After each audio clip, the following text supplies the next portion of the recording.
Here at the Coliseum, the 55-29 Oakland Athletics played host to the 37-47 Houston Astros. On the bump for the Stros was Taylor Youngman with a 1-9 record and a 4 ERA, and the A's got to him early. Bottom half of the first, 2-out single for A.J. Pollock keeps the inning alive, so he's on first. That brings up Kyle Schwarber as Pollock goes and swipes second base to get himself in scoring position.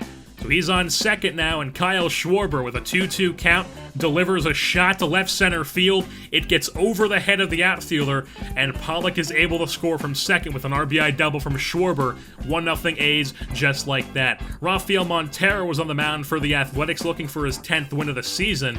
And then the top half of the second gets Evan Gattis to strike out with the runner trying to swipe second. Top half of the third, Tony Kemp with the runner on second, grounds out the first. Olsen steps on the bag himself. Move on to the top half of the fifth, where Jose Altuve with runner on first and second pops up to the infield as Brady Slayton over at third is able to put that one away with ease. So move on to the bottom half of the fifth, where things get interesting. Ramon Benitez getting the spot start while Schwarber gets some rest playing DH as Benitez picks himself up a double and then gets moved over to third after a grounder, and Solarte drives him in with an RBI single. So 2-0 A's after that RBI single brings up A.J. Pollock.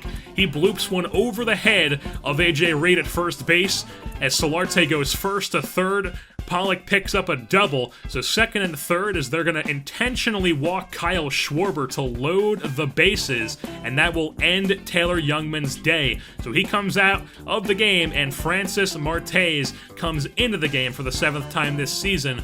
And with the bases loaded facing Chris Davis, he rips one down the right field line, almost over the head of Springer, but it's not enough to get over. But Solarte does tag up, make it a 3-0 A's lead. And then Matt Olson comes up, and he launches one to deep center field. That's an upper decker. Matt Olson way out of here. A no-doubt home run, his 12th of the season, goes 435 feet, makes it a 6-0 Athletics lead. The Astros would strike for one in the top half of the sixth, but in the bottom half of the sixth, it's 6-1, and Andino rips one over the head of Springer, and he's got some speed and uses it to get into third base with a stand-up triple. So then Ramon Benitez comes up next batter, rips one right up the middle. That's going to be an RBI single for Ramon Benitez, makes it a 7-1 A's lead. And then runners on the corners a little later in the inning, A.J. Pollock picks up an RBI single of his own, and now it's 8-1 A's. Move on to the top half of the ninth, as Arodys Vizcaíno would come in to finish the game as he gets Carlos Correa to pop up the center field, as that is the end of this ball game as the Oakland Athletics come with the victory over the Houston Astros by a score of 8-1. The A's will improve to 56-29 on the year with this victory, and the Astros will drop to 37-48.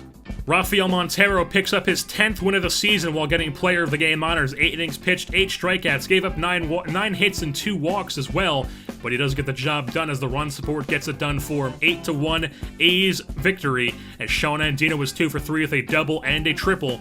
A.J. Pollock had himself 3 for 5 day with an RBI. Matt Olson was 1 for 4 with a 3-run shot, and Ramon Benitez went 2 for 4 with a double and an RBI.